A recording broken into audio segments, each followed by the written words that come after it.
taxaw sa kaw doon sa lapataake ba benn xalaat politicien bu bandu la saña attaqué man sama yéene mooy baa doole bi ma nekkal ko gémmiñam noppam ak bëtam saa su ne may faacee mbébétam dàq mimétisme andi civisme heurte sa conscience ngir nga mën a demee ci bon sens man sama yéene mooy sama rap doon li jëlee ba peuple bi si yoonu ñàkk tàggat ko ba mu mën a dundee si li mu ñàkk wan ko nu muy jëfee ba benn marchand d'illusion du ko mën a bluffé.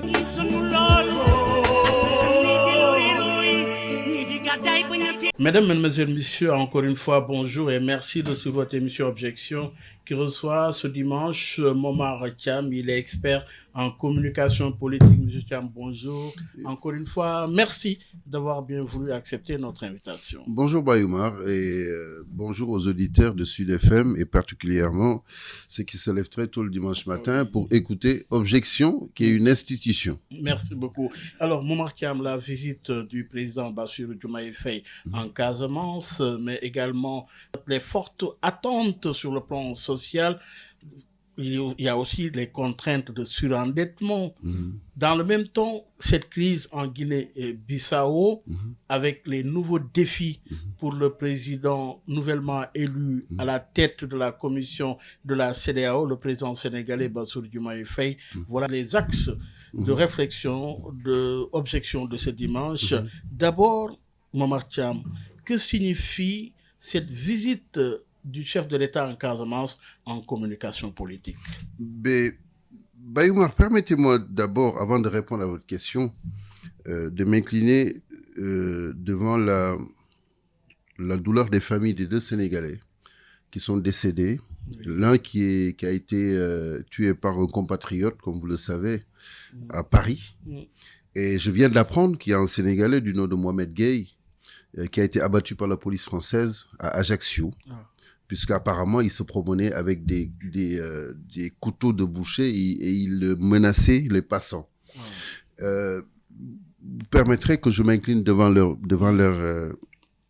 mémoire et puis de dire qu'il est important face à des situations de ce type, puisque ce sont des situations qui se multiplient, qui se démultiplient tous les jours, et on a l'impression que ce sont des feuilletons sans fin, que l'État du Sénégal, avec l'apport des consulats généraux et des consulats qui sont à l'étranger, doit franchir un pas pour doter les consulats quelquefois même d'un service social qui peut être à l'écoute de nos compatriotes qui sont quelquefois dans la détresse, d'autant plus que la plupart aujourd'hui qui franchissent les frontières passent par la mer et arrivent quelquefois dans des situations de détresse et qui mènent quelquefois à des situations même de folie. Moi qui ai pratiqué cela comme consul général pendant plus de 12 ans, j'en sais quelque chose. Et souvent, ils ont envie d'être écoutés, d'être entendus. Et il faudrait aussi, d'ailleurs, que les consulats, à mon sens, c'est une demande que j'ai faite au niveau de l'État du Sénégal en passant par les affaires étrangères, c'est de doter les consulats généraux d'un service qui sera occupé peut-être par un psychologue ou qui est assisté par quelqu'un qui connaît ces questions-là pour pouvoir écouter nos compatriotes au-delà du travail consulaire qui tourne autour de l'état civil, des bureaux d'expansion économique, etc. C'était juste une parenthèse que je voulais ouvrir. Important d'ailleurs. Maintenant, les visites économiques.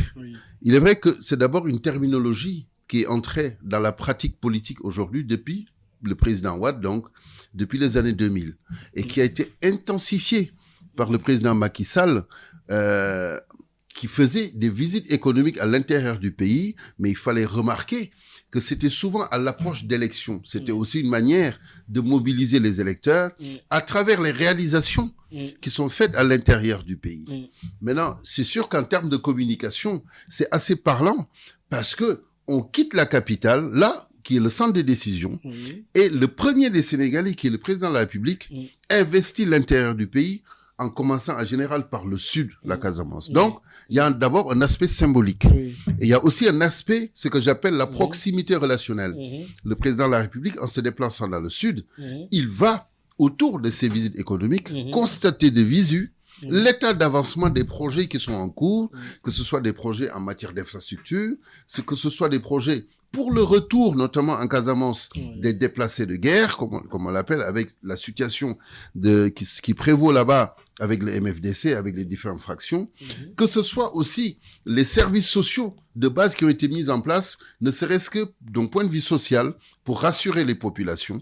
Mais c'est surtout des visites économiques parce que l'État investit beaucoup d'argent dans le Sud. Le plan Diomaye, c'est 54 milliards. Et je viens de voir que les rapports disent qu'il y a 46% qui ont été exécutés.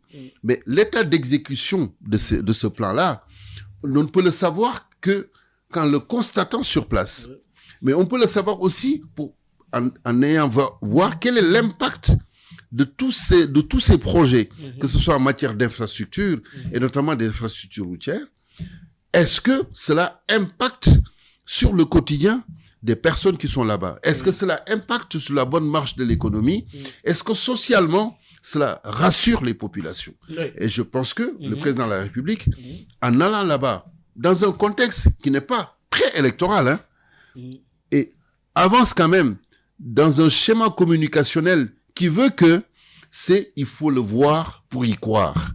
Je ne pense pas qu'il soit dans une démarche politique, même si la politique tourne autour de tous ces aspects-là, parce que dans la manière de traiter cela, on évoque toujours la politique, mais il faut que le président, qui est le premier des Sénégalais, aille sur place, joue de sa proximité relationnelle avec les populations, ce qui est tout à fait normal, et constate de visu l'état d'avancement de tous les projets économiques qui sont financés autour de ce plan à hauteur de 54 milliards. Alors, peut-on parler de changement de paradigme dans la manière dont l'État aborde la Casamance? Mais forcément, parce que la Casamance est quand même une singularité dans la manière de gérer les régions au Sénégal. On va faire un retour en arrière. Depuis presque 74 ou même 82, je crois, vous avez ce conflit qui dure. Et donc ça, c'est un élément aussi qui est déterminant.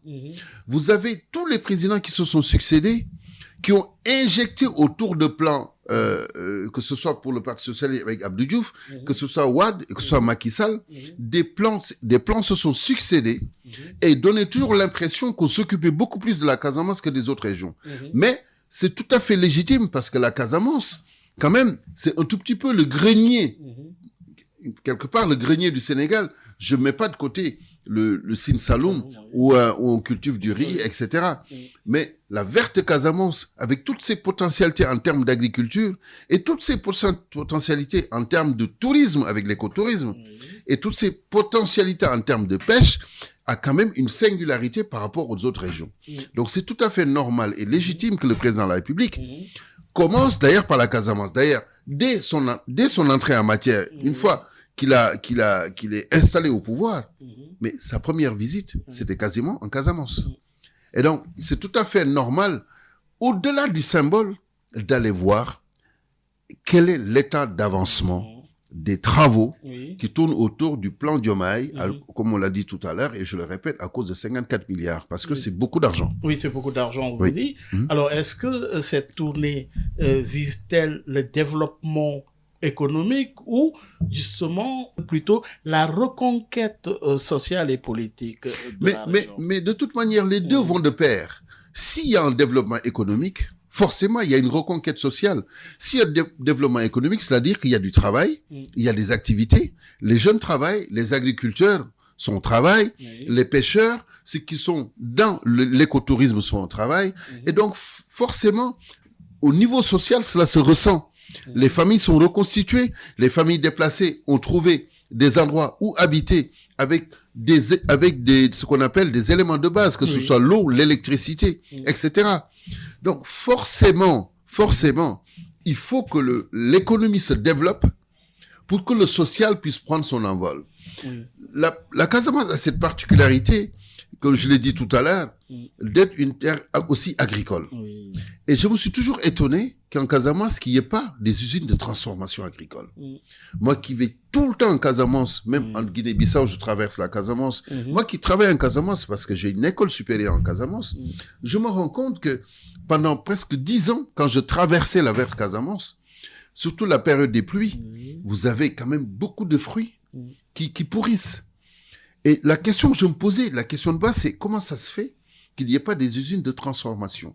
Bon, c'est pas faire de la publicité pour dire que ceux qui ont lancé l'eau Casamance et aujourd'hui qui sont dans la transformation agricole pour faire les fruits et légumes et même faire surtout des jus de fruits locaux avec le même emblème, c'est quand même une avancée qu'il faut saluer. Et c'est sur la base de ces avancées, de ces exemples triomphants que devraient s'appuyer justement les acteurs économiques, appuyer aussi, donc dynamisés par ce plan Diomaye pour leur permettre leur envol. La Casamance a besoin de cela. Mais la Casamance a surtout besoin d'une chose qui est primordiale. Pour moi, c'est fondamental d'avoir une sécurité assurée. Mais cette sécurité ne peut pas être assurée totalement parce qu'il y a toujours une rébellion. Et cette rébellion est scindée en plusieurs fractions. Je pense qu'il y a 2, 3 ou 4 fractions. C'est assez complexe. Oui. Exactement. Oui. Et on sait que derrière, il y a le trafic d'armes, il y a le trafic du bois, il y a le trafic de drogue. Et donc, l'État fait face à plusieurs champs de guerre, si je peux l'appeler comme ça, dans la même localité. Et à vouloir chercher à assurer la sécurité et donner confiance aux investisseurs pour qu'ils viennent s'installer et faire redémarrer la machine industrielle, c'est quand même très problématique pour l'État. Alors, cette visite marque-t-elle une différence avec les anciennes approches sur le plan sécuritaire surtout? Mais sur le plan sécuritaire, forcément, puisqu'on a vu quand même qu'il y a une accalmie. Il y a une accalmie, puisque certaines fractions ont déposé les armes. Je pense que c'était en 2020 ou 2021, où il y a une fraction autour de 250 combattants qui avaient déposé les armes. Il faudrait que cette dynamique-là soit poursuivie. Donc, il faudrait, au-delà du dépôt des armes, qu'il y ait quand même cette diplomatie souterraine qui n'a pas besoin forcément de s'afficher médiatiquement pour qu'on en parle, assure au moins aux belligérants, aux différents belligérants, un statut particulier au sens où vous déposez les armes, on fait des efforts pour faire redémarrer la Casamance, vous êtes des enfants, la réintégration. Vous êtes des enfants de la Casamance, l'État peut faire preuve de clémence sur certains aspects, sauf pour les crimes de sang, mais vous êtes des acteurs de la Casamance, des enfants et des fils et filles de la Casamance, c'est à vous de porter justement ce sursaut économique-là, mais il faut qu'on arrive à faire taire les armes. Et donc, c'est une rupture. C'est aussi une rupture. C'est une rupture à ce niveau-là. Dans l'approche, mais c'est une rupture aussi d'un point de vue communicationnel. Symbolique. Hein? D'un point de vue aussi communicationnel. Parce que souvent, les visites économiques ou les rencontres économiques que faisaient nos chefs d'État de Ouad à Macky Sall, c'était empreint souvent d'arrière-pensée électorale et politique, parce qu'on était à l'approche d'élections. Là, il va y avoir les élections locales que dans un an. Pour le moment, non. L'enjeu politique, si vous voulez, est quelque chose qui est déduit des commentaires des différents belligérants, parce qu'on y reviendra. Quand je dis des belligérants, c'est ceux qui sont soi-disant, comme on le dit aujourd'hui avec Diomaye, et ceux qui sont, comme on le dit, de manière abusive avec Ousmane Sonko. Et donc, forcément, ils se renvoient la balle. Certains y verront une vitrine pour le président Diomaye de s'affirmer davantage et d'affirmer sa présidentiabilité. Et d'autres y verront une manière d'aller faire allégeance, parce qu'on a vu que sa première visite, c'est la maman du Premier ministre Ousmane Sonko. Ce qui est quand même un acte assez fort. Quand on sait... Quel est le sens de cette visite? Non, c'est un acte assez fort. Dans une visite. Hein? Dans une visite. Mais c'est un acte assez fort quand même. Quand dans nos pratiques socio-culturelles, d'arriver dans une ville et d'aller rendre visite à la maman d'un Premier ministre qui, au-delà d'être le Premier ministre, est quelque part, comme j'ai l'habitude de le dire, ton compagnon de galère, mais qui est aussi un ami, puisque ton fils porte son nom. Mais au-delà de cette marque d'affection, dans le contexte actuel, quelle lecture doit-on en avoir? Mais la seule lecture qu'on peut y voir, c'est l'apaisement. L'apaisement. J'ai l'habitude de dire, pour décrire les deux personnages que sont le président Bassirou Faye et le président Ousmane Sonko, président du PASTEF, on est en face d'une force tranquille qui se construit, en parlant du président Diomaye Faye, force tranquille, et on est en face, si vous voulez, de ce que j'appelle une force politique qui n'est bon que dans l'adversité et qui n'est surtout éloquent que dans l'adversité. Je veux dire par là. Vous voulez parler de complémentarité, finalement. Mais forcément, il faut les deux, quelquefois même pour conduire un pays. Ils peuvent ne pas être d'accord sur certains aspects, mais sur l'essentiel, il faut qu'ils soient d'accord parce qu'il y a celui qui apaise et celui, si vous voulez, qui attise les braises dans le bon sens, histoire de dire, on avait dit ça, c'est le projet, il faut qu'on se tienne au projet. Maintenant, c'est une question de démarche pour le reste. Donc, les deux font la paire. Et quand le président Diomaye va rendre visite à la maman de Ousmane Sonko, forcément, on est dans le domaine de l'émotion. On est aussi dans le domaine de la courtoisie. On est dans le domaine aussi du respect des valeurs. Et tout cela, mis ensemble, c'est un capital sympathie, quelque part, qu'on va coller à l'image du président Diomaye, qui n'est pas tout le temps dans le on dit tout et dans le va-tout.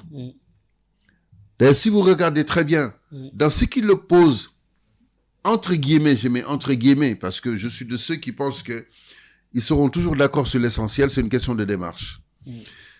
Ce qui l'oppose au Premier ministre Ousmane Sonko, on entend beaucoup plus le Premier ministre, ce dernier, que l'on entend Diomaye. Et c'est tout à fait normal. Diomaye étant président de la République, il ne faudrait pas que sa personne se confonde avec son statut de président de la République pour pouvoir répondre à tout bout de champ. Il faut plus, en termes de communication, qu'il pose des actes. C'est l'acte qu'il vient de poser. Il allait dire bonjour, saluer la maman d'Ousmane Sonko. Et avant cela, il s'est exprimé devant les pupilles de la nation. Et si vous regardez très bien, quand il parlait à ses pupilles de la nation en parlant de ses prédécesseurs, il a désigné le premier Ousmane Sonko pour dire que peut-être lui, demain, ce sera l'occupant des lieux. C'est une manière aussi de chercher l'apaisement. Et il a fait la même chose devant la diaspora, en parlant justement de ce fameux opus qu'ils écoutaient pendant la campagne, ce qui a fait rire l'assistance. À partir du moment où il y a des applaudissements et des rires, on revient, si vous voulez, à de meilleurs sentiments.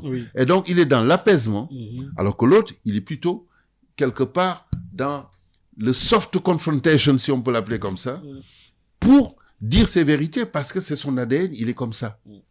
Et ce sont les deux qui font un et une. Exact. Alors, de ce point de vue, et toujours dans la même logique, on est en Casamance avec les fortes attentes des populations sur le plan social, sur le plan infrastructurel, et sur le plan également, sur le plan du chômage des jeunes. Vous connaissez bien la localité. Oui. Aujourd'hui, par rapport à ces attentes, pensez-vous que le plan Diomaye est justement dans la bonne logique de relever ces défis-là? Mais il faudrait d'abord qu'on sache le plan Diomaye dans ses différentes rubriques.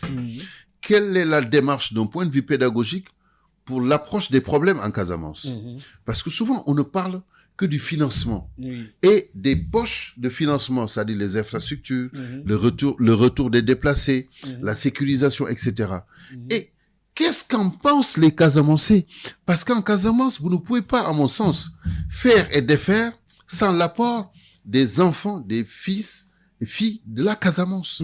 Parce que c'est eux et elles qui sont sur place, qui vivent en Casamance. Mais est-ce que finalement ce plan Diomaye s'aligne avec ces urgences-là? Mais oui, forcément, dans un sens. Dans le sens où ce plan a listé quand même la plupart des besoins de la localité. Et j'espère, je le souhaite, que ces besoins ont été travaillés avec les acteurs locaux. J'espère. Deuxième chose, ce plan est évalué à 54 milliards. Si aujourd'hui on dit qu'on a atteint un taux d'exécution de 46%, mais ça veut dire qu'il y a des avancées assez énormes, puisque c'est l'ANRAC qui a sorti, dans son rapport qu'il a dit. Mais est-ce que ces 46%-là sont ressentis par les populations qui sont sur place? Quel est le niveau d'impact de ce taux d'exécution de 46% au niveau des populations, au niveau des acteurs économiques? Parce qu'il s'agit d'économie, il s'agit aussi de social. Est-ce que, par rapport aux résultats attendus dans la définition globale du plan Diomaye, cela a été évalué? Et je n'ai pas vu, pendant les séances de questions-réponses à l'Assemblée nationale, des questions qui étaient posées dans ce sens-là. Alors qu'à l'Assemblée nationale, c'est aussi le travail qui est fait au niveau de la représentation parlementaire. C'est l'évaluation des politiques publiques. Sur ce plan-là, ça vous interrompt. J'ai entendu le ministre des Finances proposer aux députés justement un plan de travail dans le cadre de pouvoir réunir régulièrement ceux qui sont chargés de l'opérationnalité justement de ces projets pour avoir le niveau d'exécution et revenir souvent pour justement assurer un bon suivi. Je pense que d'un point de vue pédagogique, c'est une bonne très bien ressorti, mais j'espère que c'est une bonne cela démarche. va être retenu comme démarche parlementaire. Je pense que cette démarche pédagogique est une très bonne démarche. Oui. Mais il faudrait y rajouter aussi les acteurs locaux. Les députés, d'accord, les députés, ils représentent. Mais oui, les commissions, il y a ceux qui sont chargés de ces commissions qui doivent descendre sur le terrain, évaluer l'impact des décisions prises au niveau de l'Assemblée pour en assurer le suivi, Momar Thiam. Bien sûr, mais on revient toujours en arrière. C'est-à-dire que on est toujours dans les mêmes schémas classiques. Et c'est là où le bas blesse. On est dans les mêmes schémas classiques. On réunit une partie de la représentation parlementaire, notamment les députés de cette région-là, et on fait un modèle de travail. Tout à fait, on fait l'évaluation, mais après on va voir sur le terrain l'effectivité justement de ce travail-là. Mais l'effectivité de ce travail-là, c'est d'abord mesurer le taux d'exécution de ces projets-là, et ensuite mesurer l'impact sur les populations. C'est là où je dis que la présence des leaders d'opinion que sont les acteurs locaux, c'est-à-dire les maires, les présidents de conseil régional ou départemental, les présidents d'associations qui s'activent beaucoup dans cette région-là sur des questions économiques, notamment pour des ONG aussi qui appuient les femmes transformatrices, etc. Il faudrait à un moment donné que ces gens-là soient associés à cela.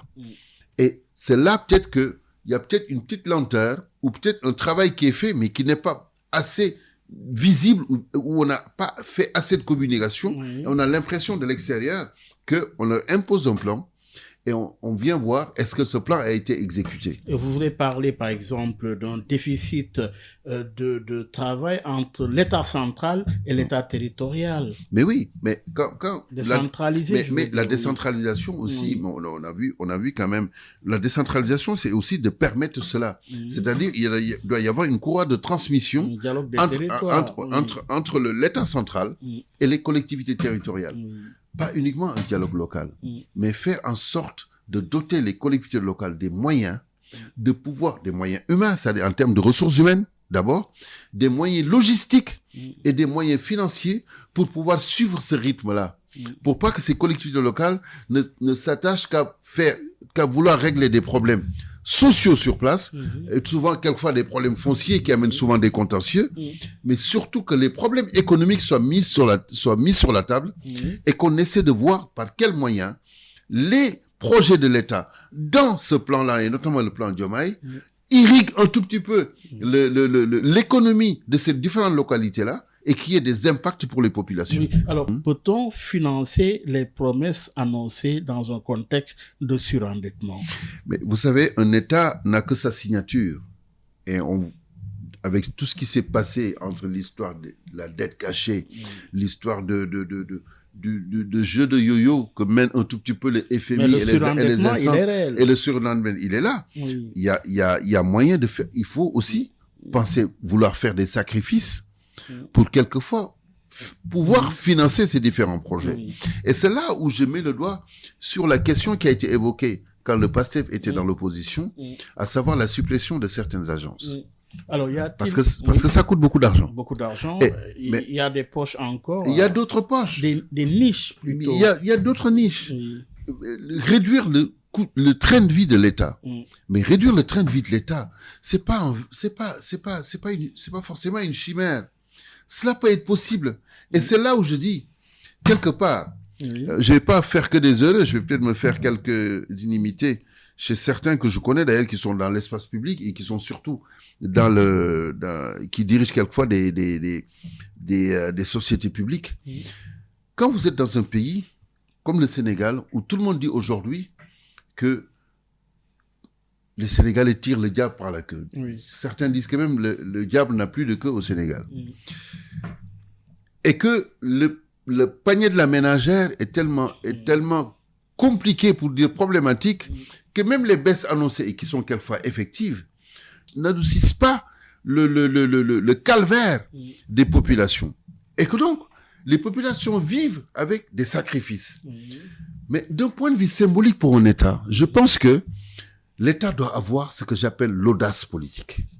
L'audace politique veut dire quoi? Veut dire que quand tout le monde dit on fait des sacrifices, quelquefois ceux qui n'ont même rien font des sacrifices. Les Sénégalais aujourd'hui, il y en a beaucoup qui ne mangent pas 3 repas par jour.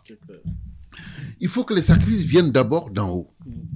Et là, la proposition que je fais, et je fais ça gratuitement, et c'est là que je dis que peut-être que je ne vais pas me faire que des amis, il faudrait que l'État ait l'audace de dire la réduction de train de vie de l'État doit commencer par nous.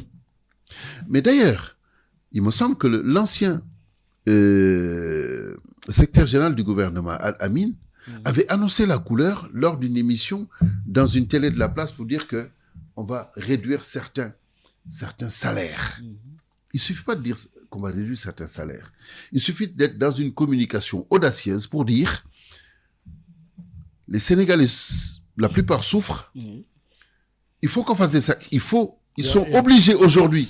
C'est pas dans la plupart, c'est les Sénégalais qui souffrent. Ils sont obligés aujourd'hui de faire des sacrifices parce que le diagnostic qu'on a fait de l'état du pays impose cela, mais nous nous imposons, nous, État, des sacrifices, à commencer par le président de la République. C'est peut-être un peu utopique ce que je vais dire, mais je vais le dire de manière terre à terre pour que chacun comprenne. Que le président de la République prenne la décision, ça doit peut-être passer par l'Assemblée nationale, de réduire par exemple sa rémunération. On dit le président, il a 5 millions par mois, le président décide qu'il coupe la poire en deux, qu'il n'aura que 2,5 millions par exemple. Le Premier ministre pareil, et surtout l'Assemblée nationale, parce qu'il ne faut pas oublier que les députés sont en mission. Le poste de député, c'est un poste électif. Tu es en mission au service des usagers du service public, au service des compatriotes, au service des citoyens. Donc, il ne doit pas, à mon avis, forcément, je le dis de manière brute, avoir un salaire, mais avoir peut-être une indemnité de représentation qui est indexée sur sa présence à l'Assemblée nationale. C'est résoudre d'abord la présence des députés à l'Assemblée nationale. Parce qu'on parle toujours de l'absentéisme à l'Assemblée nationale. Et ensuite, réduire la rémunération des directions des sociétés publiques. Parce que ça avait commencé l'augmentation sous Wade. Macky Sall a accéléré la cadence et aujourd'hui, on est autour entre 5 et 7 millions pour certains directeurs des sociétés publiques. Alors, imaginez, Bayoumar, qu'on fasse tout ce travail-là et qu'on réduise ces rémunérations-là et qu'on se dise, voilà le pactole que ça donne pour l'État, même si c'est un pactole qui tourne autour de 2 milliards, mais cela peut financer l'augmentation, par exemple, des médecins qui doivent aller à l'intérieur du pays pour travailler dans les centres hospitaliers qui manquent souvent de personnel et de ressources humaines. Si vous dites à un médecin, si vous allez à Kaolack, vous allez à Fombeleni, vous allez à Kédougou, comme médecin, le médecin, il est payé, par exemple, je donne un chiffre comme ça, 500 000 ou 700 000 francs à Dakar. Au lieu de le porter au patient avec les frais de consultation. Mais là-bas, vous aurez 1 million à 1,5 million. Mais vous pensez pas que les gens, ils vont aller à l'intérieur du pays? Ce qui se passe en France avec ce manque de médecins dans les zones rurales, la France a commencé à le régler avec cet aspect-là, c'est-à-dire les inciter d'un point de vue salarial, d'un point de vue rémunération, pour qu'ils puissent être dans ces endroits-là, mais aussi doter ces endroits des infrastructures et de la logistique nécessaire pour pouvoir prendre en charge les patients qui sont sur place. Alors, y a-t-il finalement un risque de désillusion sociale si, par exemple, les résultats tardaient à se matérialiser? Mais écoutez, vous savez, la désillusion, aujourd'hui, quand on dit que le peuple sénégalais est résilient, mais ça veut dire aussi que le peuple sénégalais est aussi dans une dynamique de désillusion permanente sur certains aspects, pas sur tous les aspects. Quand on dit qu'il y a une réduction, par exemple, du coût des carburants, Bon, évidemment, ça va impacter sur le prix du transport, c'est tant mieux. Quand on dit qu'il y a la réduction du prix du kilo de riz, c'est tant mieux, même si c'est pas suffisant. Mais c'est le marché qui impose aussi sa loi. Mais la désillusion, elle peut aussi dans la manière de gouverner un pays. Je dis, il faut de l'audace. Mais l'audace doit commencer par ceux qui gouvernent. Comment le gouvernement quand on aborde le volet... gérer les ambitions affichées et les contraintes budgétaires. Mais quand on aborde le volet communicationnel, c'est souvent le nœud du problème pour les différents gouvernements qui se sont succédés. Sur le plan de la communication, par exemple. Mais justement, sur le plan de la communication. D'ailleurs, si vous voyez bien, à chaque fois, on dit le gouvernement a un problème de communication.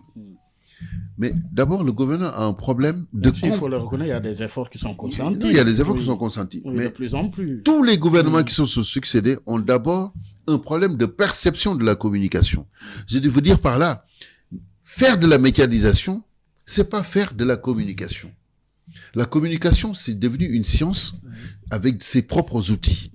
La communication, c'est aussi anticiper ce qui peut se passer et chercher des garde-fous pour pouvoir faire comprendre. La communication, c'est aussi faire comprendre et faire adhérer. Je donne un exemple. Je dis que le gouvernement actuel, son premier problème de communication, c'est dès l'entame de la gouvernance, c'est dire il faut payer les impôts. On sait que c'est une obligation. C'est une obligation même légale de payer les impôts. Mais quand vous êtes dans un pays où il y a 70% de l'activité qui est informelle, où certains pensent que l'impôt, c'est juste de l'argent que l'État te prend, mais l'État ne fait pas des routes, l'État n'assure pas l'éclairage des rues, l'État ne fait pas les écoles parce qu'il y a des abris provisoires. Dans la perception des gens, c'est qu'ils prennent de l'argent, mais on ne voit pas ce qu'ils font avec. Et donc, le rôle de l'État, c'est d'abord de faire de la communication publique.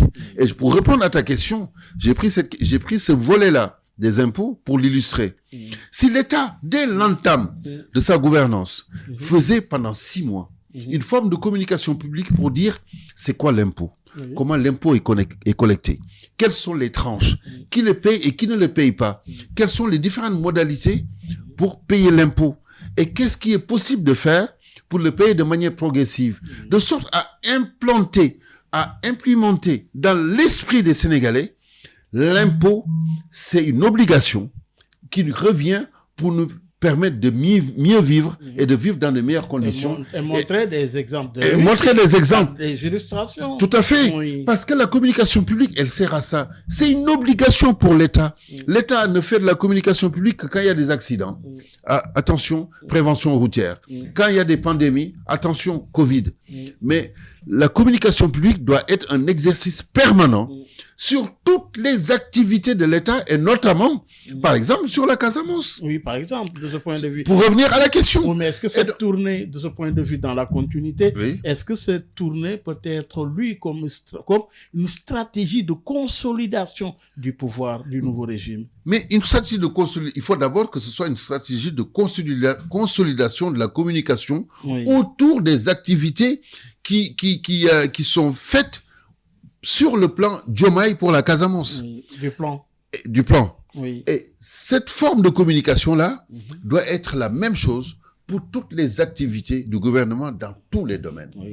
Mais pour cela, il faut avoir les ressources, c'est-à-dire les ressources humaines nécessaires, des communicants, pas forcément des journalistes. Et le canal.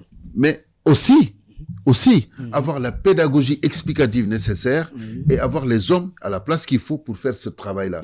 Malheureusement, je dis bien, les hommes politiques qui nous gouvernent sont aussi des hommes politiques qui cherchent le pouvoir, que ce soit au niveau local, que ce soit au niveau de l'Assemblée nationale. Donc, qui ont des activités politiques. Et alors que la communication a un temps, il faut lui consacrer le temps nécessaire pour construire des stratégies. Et je dis souvent, le temps des politiques n'est pas le temps de la communication. Voilà pourquoi les politiques se tournent vers la médiatisation, pensant faire de la communication, alors qu'ils ne font que de la médiatisation. Malheureusement, à force de faire la médiatisation, comme on dit en communication, l'effet d'agenda ressurgit, un événement chasse un autre. Demain, pendant 5 jours, on va parler de la visite du président en Casamance, des visites économiques, et au bout de 5 jours, il va y avoir un autre événement qui va venir le supplanter, Et malheureusement, on n'en parlera plus. Ah. Peut-être que les chaînes... Par exemple, la Coupe d'Afrique. Par exemple, la Coupe d'Afrique. Par exemple, Il y a la Coupe d'Afrique. oui. Et malheureusement, Oui. s'il y a que les chaînes publiques Mhm. qui vont peut-être en parler, mais en parler de manière quelquefois évasive, compte tenu des états d'avancement de certains domaines, ou de déplacement de certains ministres sur les lieux. Événementiel, oui. Mhm. On est toujours dans le domaine de l'événementiel, on est dans le domaine de l'état spectacle. Alors, est-ce que, de ce point de vue, la Casamance peut redevenir un laboratoire politique pour le duo Diomaye-Sonko, par exemple? Mais forcément. Oui. Vous savez pourquoi? Pour deux raisons. La première raison, Oui. c'est que Diomaye a fait de la Casamance une surpriorité. Mm. La première raison. À Et donc- tort ou à raison sur ce choix? Mais forcément a raison, parce que c'est Oui. le président de la République. Mm. Et si Mais on n'a pas la paix en et- Casamance, Oui. mais malheureusement, tous nos Pour efforts ce vont qu'elle être, représente. avec Oui. tout ce qu'elle représente, tous nos efforts vont être déployés là-bas, Mm. et on aura l'impression qu'il y a un désert derrière pour ce qui concerne les autres régions. Mm. Ça, c'est le premier élément. Oui. Le deuxième élément, c'est que le premier ministre, qui est issu de la Casamance et qui a été maire de Casamance, est il a été le premier magistrat de la Casamance, puisque c'était le maire. Même s'il a légué son fauteuil à un autre Sonko. Un Sonko chasse un autre. Donc, d'un point de vue symbolique, certains vous diront, ah, il va en Casamance parce qu'il va d'abord chercher à apaiser, à faire bonne figure pour enrayer un tout petit peu ce mini-conflit, cette fracture Qui était devenue très pesante, finalement. qui est devenue très Et à pesante. la fois dans la conscience d'eux-mêmes Mais- d'abord et ensuite. Oui, mais qui était Collect- devenu très oui. pesant parce que Oui. certains l'entretiennent peut-être à bon escient. Mm. Parce qu'on a entendu le Premier Mais ministre. qui a intérêt Mais- à ça? À cette À mon avis, division, à mon avis, à mon- ce conflit, mais à mon cette avis, crise? mon avis, Qui en a intérêt? je pense que personne n'a intérêt à cela. Et surtout, le peuple sénégalais n'a pas intérêt qu'il y ait chevauchement de prérogatives et qu'il y ait un conflit larvé entre le président de la République et son Premier ministre. Le Premier ministre est chargé de coordonner l'action gouvernementale. Le président de la République préside. La conscience est claire. La fonction est claire. Alors, Maintenant, Oui. personne n'a intérêt à cela. Mm. Il y va de la bonne marche de notre pays, il y va de l'image que l'on renvoie de notre pays, et ceux qui entretiennent cela, demain, peuvent peut-être, je dis bien peut-être déchanter, parce que supposons, on se met dans l'hypothèse où ce qu'on dit de Diomaye avec la coalition Diomaye confiée à Madame Mimi Touré, ancienne Premier ministre, etc., c'est pour le préparer pour des échanges futurs, mais qui nous dit que demain, il va faire tout ce travail-là et le mettre sur un plan en or et l'offrir au Premier ministre Ousmane Sonko pour l'appuyer davantage dans sa candidature et dans la faisabilité de son élection oui, probable en comme disent 2029. les Anglais. Oui. Oui. Oui, donc toujours Momar Thiam, invité d'objection, expert en communication politique. Parlons maintenant d'un pays que vous connaissez bien. Je parlais de la Guinée-Bissau. La Guinée-Bissau. Avec ce coup d'État. Comment, premièrement, analysez-vous ce coup d'État en Guinée-Bissau? Mais il y a également la forte revendication de l'opposition avec le dernier le point de presse de l'avocat. Je veux parler de maître Larifou, et qui conteste et qui donne les véritables résultats issus du scrutin présidentiel en donnant vainqueur l'opposant. Je veux parler Fernando Diaz. Donc de ce point de vue, Ferdinand, quelle analyse avec justement cette sortie de son avocat? Moi, je pense qu'il faut toujours commencer par le commencement. Oui. L'opinion est somme toute amnésique par rapport à ce qui se passe en Guinée-Bissau. Quand je dis cela, je veux dire que l'ancien président Embalo a toujours dit, affirmé et réaffirmé que même s'il perd les élections, ses successeurs ne seront pas ni Domingos Simões Pereira, ni Nuno Nabian, ni quelque autre homme politique. Mais il l'a dit et redit.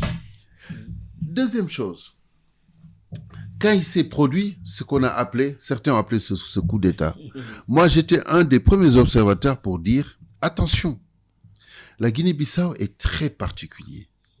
Et les personnes qui tournent autour de cette junte, soi-disant, qui ont animé ce coup d'État, ce sont des proches de Embalo. Je vais vous raconter une anecdote. J'ai un ami qui connaît très bien le directeur de Orange, Bissau, qui a ses bureaux en face du palais présidentiel. Ce monsieur m'explique que le vigile qui était devant le bureau a appelé le directeur de Orange pour lui dire, regardez, au palais, on tire des coups de feu en l'air. Des coups de feu en l'air. Oui. D'ailleurs, moi, c'est fort de ces arguments-là. Et fort de la sortie même du soi-disant président déchu qui passait son temps à appeler et l'AFP et Jeune Afrique et même le journaliste de France 24 pour dire qu'il a été renversé, il est arrêté. J'ai dit, attention, à mon sens, il ne s'agit pas d'un coup d'État, il s'agirait plutôt du coup d'un chef d'État.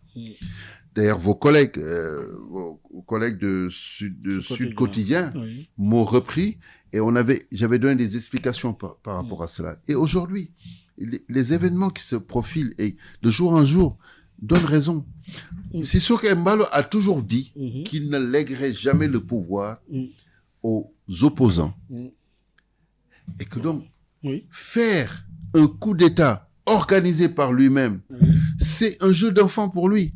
Et ça se retourne contre lui. Oui, et la forte revendication de l'opposition. Mais elle est tout à fait légitime. Mais comment vous pouvez aller chercher un Domingos Simões Pereira qui a été déchu de sa candidature pour la présidentielle et avant cela, qui avait gagné les élections législatives et était majoritaire avec le PAIGC à l'Assemblée nationale, et que Mbalo a dissous l'Assemblée nationale, l'a fait fuir du pays, il était à Lisbonne, qui revient, qui dépose sa candidature à date échue. On lui dit, non, vous ne serez pas candidat. Non seulement il n'est pas candidat, mais quand il y a eu ce coup d'État organisé, ils l'ont pris et ils l'ont mis en prison. Mais ça pose problème. Ça pose problème. Lui et d'autres. Le président de la commission électorale, quand il a senti le coup fourré, il a pris ce qu'il avait à prendre, il est allé se réfugier vers la représentation de l'ONU à Bissau. Le candidat Fernando Diaz, qui proclamait sa victoire, était à l'ambassade du Nigeria. Oui, alors ce coup d'État n'est-il pas celui de trop finalement dans la sous-région? C'est le coup d'État de trop. Il y a une constante en tout cas, c'est que c'est toujours des militaires. Oui. On a vu le cas au Burkina, au Mali. Mais c'est pas la même chose. Au Niger, c'est pas la même chose. Mais ça, c'est des vrais coups d'État. Et ce qui s'est passé au Bénin, heureusement que la CEDEAO est intervenue avec l'appui de l'armée, notamment de l'aviation nigériane, pour chasser les putschistes. Alors que... Oui, on craignait la contagion. Oui, mais finalement. Mais en même temps, à ce niveau-là, la CEDEAO joue un tout petit peu sa crédibilité aussi. Mais cette crédibilité, elle est écornée par le simple fait que le coup d'État est ce que j'ai appelé le mini coup d'État organisé est arrivé en Guinée-Bissau et pourtant la CEDEAO n'est pas intervenue. Certainement, certains chefs d'État n'étaient pas d'accord. Oui, mais il est advenu aujourd'hui qu'avec l'élection du président sénégalais à la tête de la commission, quel avenir maintenant par rapport, ne serait-ce qu'à ce coup d'État? Mais je ne pense pas que l'élection du président Diomaye Faye à la tête de la commission puisse apporter aujourd'hui un semblant de crédibilité et de sursaut de crédibilité pour la CEDEAO. Parce que, regardez ce que ces militaires, la junte là, en Guinée-Bissau a fait hier. Ils ont fait une sortie pour dire, de toute manière, que la CEDEAO nous sanctionne. Il n'y a pas de problème. Nous, ce qui nous intéresse, c'est assurer l'intégrité de notre territoire. On a déjà eu des sanctions il y a quelques années de cela, quand le chef d'état-major de l'armée, qui était Anthony Ndiaye, qui était mêlé à des histoires de trafic de drogue, avait été arrêté et mis en résidence. Et pourtant, on a survécu. Et donc, ils sont en train de défier la CEDEAO. Et pire encore, ils ont sorti un communiqué pour dire qu'ils se sont réunis pour voir de quelle manière ils vont sortir de la CEDEAO et sortir du CLP, c'est-à-dire la communauté des États lusophones. Mais ils vont vivre de quoi finalement? La CEDEAO, vous connaissez quand même, c'est pas un pays qui a la capacité quand même. Mais écoutez, Bayoumar, économiquement, je ne serais pas étonné, oui. je ne serais pas connaissant ce pays et les gens qui dirigent ce pays, que demain, qu'ils mettent à exécution ces différentes résolutions sur lesquelles ils discutent, c'est-à-dire sortir de la CEDEAO et sortir de la communauté des États lusophones, je ne serais pas étonné qu'ils viennent rejoindre les États de l'AES, même s'ils ne sont pas dans la même proximité géographique, parce qu'aujourd'hui, si ces gens-là sont capables de défier la CEDEAO et de dire les sanctions, il n'y a pas de problème, on est preneur, c'est qu'ils ne sont pas là pour une période de transition d'un an. Ils sont là pour garder le pouvoir. Et c'est un pouvoir qui est téléguidé depuis Mbalo. Oui, mais est-ce que la CEDEAO a les moyens finalement de gérer une telle crise? Moi, je pense qu'avec Diomaye Faye à la tête de la commission, il faudra, à mon sens, que le président Diomaye trouve quand même un diplomate assez chevronné. Il faut quand même des moyens politiques. Il faut des moyens politiques. Moraux même. Mais des moyens, et puis avoir des moyens de leur forcer la main pour pouvoir au moins avoir une victoire à ce niveau-là et redonner confiance à la CEDEAO et un surcroît de crédibilité. Mais sinon, ce sera quand même un travail assez difficile. Et quelle attente pour les peuples, des peuples de la sous-région ouest africaine par rapport justement à l'élection de Diomaye Faye? Mais l'élection de Diomaye Faye, vous savez, la CEDEAO, aujourd'hui, on a l'impression que c'est un... Comment dire? J'ai pas envie d'utiliser le mot machin. On a l'impression que c'est un appareil mais qui tourne en rond. Qui tourne en rond. Déjà, ils sont en face d'abord d'un défi, c'est de faire en sorte que les États qui ont quitté la CEDEAO reviennent quand même à la maison mère. C'est-à-dire le Burkina, le Niger et le Mali. Et c'est pas demain la veille, ce ne sera pas une entreprise facile. Et en face, vous avez ce qui s'est passé au Bénin, qui peut avoir un phénomène qui peut créer par ricochet un phénomène de contagion, comme vous l'avez dit tout à l'heure, dans la sous-région. Et vous avez vu ce qui s'est passé en Guinée-Bissau, qui défie aussi la CEDEAO, alors que la CEDEAO, les forces de la CEDEAO, à travers ECOMI, étaient tout le temps présentes en Guinée-Bissau pour empêcher justement qu'il y ait des troubles et pour empêcher et pour freiner les velléités de coup d'État qui se produisaient jusque-là. Mais on est encore très loin d'une vision commune dans la région. Pourquoi? Mais une vision commune, parce que chacun prêche pour sa paroisse. Alors, mais c'est très simple. Il y a eu une intervention au Bénin. Comment ça se fait qu'il n'y ait pas une intervention en Guinée-Bissau? Il y a eu une intervention quand il a fallu déloger Yaya Jammeh en Gambie. Posons-nous la question de savoir pourquoi il n'y a pas eu une intervention en Guinée-Bissau. Mais au Bénin, c'est le président qui a appelé le Nigeria. Mais avec l'appui de la CEDEAO. Oui, mais parce qu'il y avait des chefs d'État de la CEDEAO. Il y avait qui pour faire et la CEDEAO ne s'autosaisit pas aussi. C'est un problème. La CEDEAO doit revoir son mode de fonctionnement et doit revoir surtout, à mon sens, ses moyens.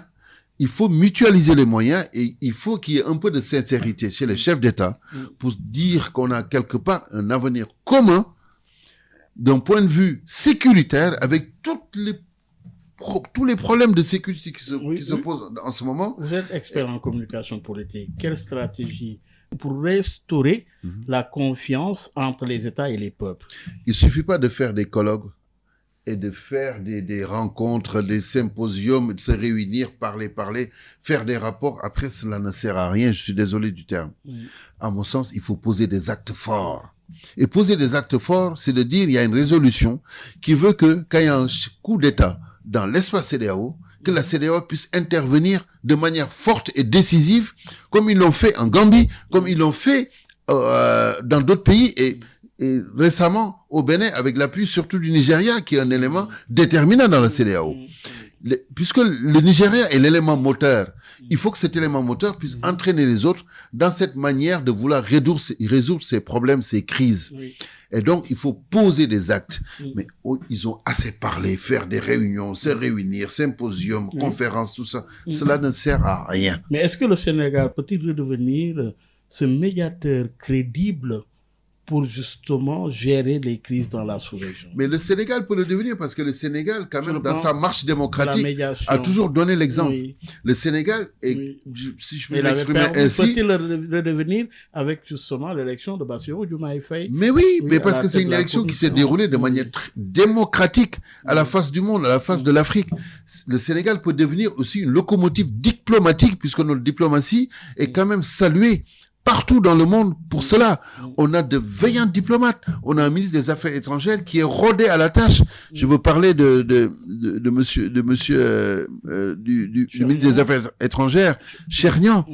Donc, le président Diomaye Faye, qui préside la commission, à mon sens, doit trouver un diplomate chevronné, rompu à la tâche et qui connaît la résolution des conflits et qui est capable de parler d'une seule voix au nom de la CEDEAO pour essayer de trouver des solutions à ces crises qui gangrènent notre sous-région. La dernière partie de cette émission, Momar Thiam, revenons à l'intérieur avec le duo Diomaye-Sonko. Est-ce que l'image que nous renvoie présentement ce duo donne l'impression de retrouver la paix et d'aller vers une situation apaisée et cohérente? Je pense que les actes que pose le président de la République vont dans ce sens, mais il faudrait, à mon sens, que le Premier ministre prenne cela en compte et dans sa démarche communicationnelle, appelle aussi à l'apaisement, appelle, si vous voulez, à la tolérance dans le respect de nos institutions.